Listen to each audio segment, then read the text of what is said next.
আজকে আমি ইলিশ মাছ দিয়ে কচু রান্না করব।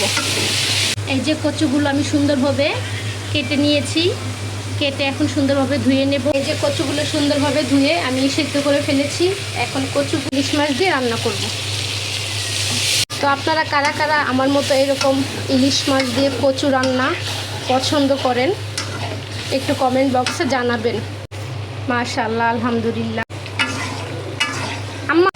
আমার মাছ কষানো হয়ে গেছে। এখন সিদ্ধ করা কচুগুলো সুন্দরভাবে দিয়ে দেবো। তারপর নাড়াচাড়া দেবো, সুন্দরভাবে মিক্স করে ফেলবো মাছের সাথে, মশলার সাথে। মাশাআল্লাহ, কচুর কালার কত সুন্দর, সবুজ। আসলে সবুজ শাক, সবুজ যদি কালার না থাকে রান্নার পর তাহলে কিন্তু মজাই মনে হয় না। কি বলেন আপনারা? একটু ঝাল বাড়ানোর জন্য আমি শুকনো মরিচ দিয়ে দেব। আমি কচু কুটেছি, এই জন্য আমার হাত দেখেন কালো হয়ে গেছে। কি করার, খেতে ইচ্ছা হয়েছে, কষ্ট করে তো খেতেই হবে।